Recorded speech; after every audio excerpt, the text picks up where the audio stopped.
In this cottage at Beverly Hills near Sydney, John Braund is treating upwards of 30 people a day. John Braund, 78 years of age, is a private citizen with no medical training. Yet he is able to produce many patients who claim emphatically that they have been cured of cancer. So far, there has been no official investigation, and to some extent, Mr. Braund must take some of the responsibility for that, because he has rejected a committee nominated by the government and which would have included some of his own nominees. The public, appalled at the ever-increasing toll of the scourge, wants the fullest official investigation of Braund's treatment, even if that means giving away in some degree to the whims of an old man, whom many might consider difficult at times. If John Braund can cure only some forms of cancer, then no stone must be left unturned to give him the recognition he deserves and persuade him to make his methods available to suffering humanity. This newsreel does not seek to plead Braund's cause.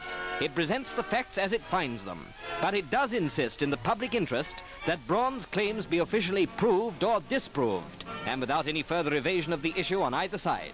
Mr. Braund claims that the primary cause of cancer is a blockage in the bloodstream. The first step consists in detoxicating the blood as far as possible and ensuring adequate blood circulation, especially in the minute capillaries.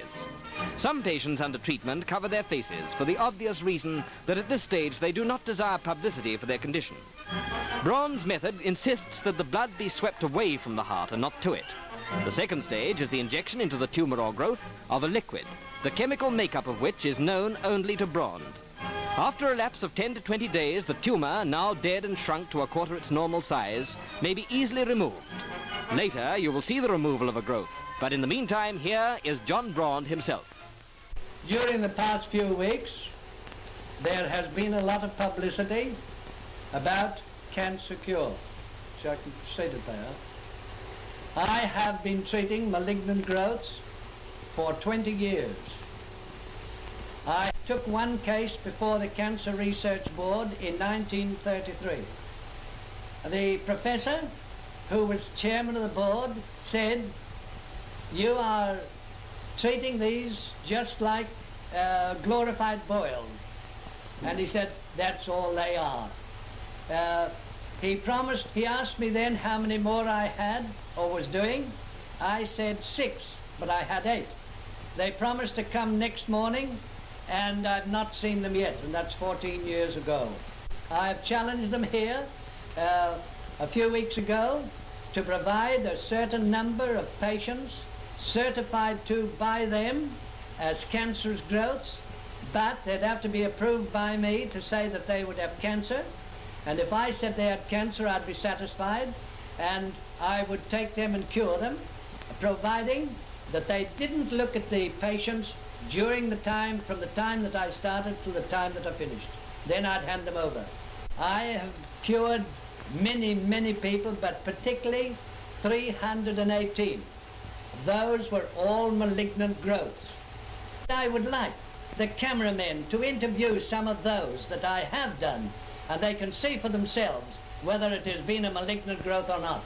The first patient is Mrs. Jackson of Lakemba, who had a very large breast tumor removed about a week ago. Dr. Brose says the wound is healing rapidly and her general condition is good. I am one of Mr. Braund's patients, and I feel since Mr. Braund has removed the growth that I had, that I have a new lease of life. I had ray treatments for the growth, under which I made no progress at all. After I'd finished my treatments, the wound was 3 by 4 easily still, and I was feeling so ill in myself, and so sickly and run down, that I really think that by now I just wouldn't be here at all. I'm quite sure of it, in fact. I'd like to say here and now that Mr. Braund is a very remarkable man. He removed my growth in a manner that's really amazing.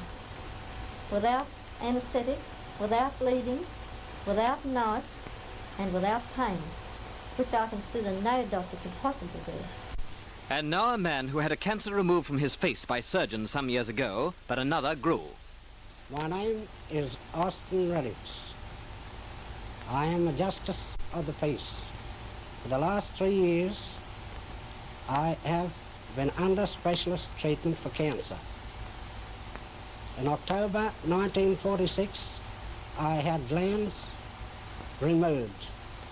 I was advised to call and see Mr. Braund, and he assured me that he could cure me of cancer without the use of the knife. And I am very pleased to say that he has done so. And it's to be hoped the world will benefit by his remarkable discovery. To find the answer to the published statement that long-standing cures cannot be found, Cinesound went to Bowral, New South Wales, and interviewed Messrs. Bert Higgins and Arthur Davis. My name is Bert Higgins of 442 Bong Bong Street, Bowral. Some years ago I was informed I was suffering with cancer. I felt quite confident myself that was correct, owing to the gnawing pains that I suffered in my stomach, pains in the side and on my spine. I was fortunate enough to meet Mr. Braund, who diagnosed my case as cancer. He took the growth from my back. That's just 4 years ago. And since then, I've had no recurrence of the trouble whatsoever. My name is Arthur George Davis. About 15 years ago, I had a very bad ear and was diagnosed as very bad cancer. And the local doctor sent me down to a specialist in Sydney of eye standing, and he treated me with radium, but it appeared to be cured then, but it came back again. And then it got very bad, and I went to the local doctor again, and he sent me down to another specialist, and the specialist said that I for diatherma treatment. But the man said it was that far gone, he couldn't treat me with that, and he sent me to a surgeon. And the surgeon said that I'd have to have my face practically cut off. I was advised to go to Mr. Braund, and from the very start he said it was a very bad cancer, but he said he could cure it, and he guaranteed. He took a weight off my mind. And that's roughly that is 2.5 years ago, and I've had no reoccurrence of the complaint since.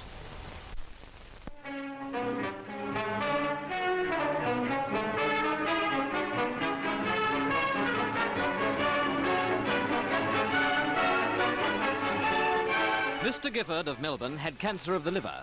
Mr. Braund states his treatment has brought the growth to the surface, and he is extracting it without anaesthetic or pain to Mr. Gifford, who 3 weeks ago could not bear the slightest touch to his stomach. Whether what Mr. Braund has extracted from Mr. Gifford is a malignant growth or not, our 4 observers are obviously not competent to say. But if it isn't a growth, what is it? Minutes after the operation, Mr. Gifford walked briskly from the surgery, apparently no more affected than if he'd lost a loose tooth. Some time ago, about the 17th of November, I had a stomach trouble diagnosed by a leading Melbourne surgeon as cancer of the liver. It was a recurrence. I'd had a cancer removed from the lower bowel 4 years ago. 3 minutes ago I had the cancer removed by Mr. Braund. Here it is in this bottle.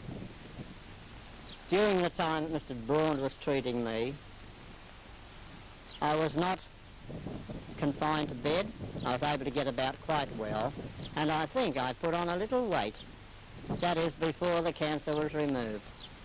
I feel fairly well today, quite well able to go about, and I think, well, Mr. Braund tells me I'll be quite all right in 3 weeks' time. Here is the opinion of a cancer authority with a world reputation.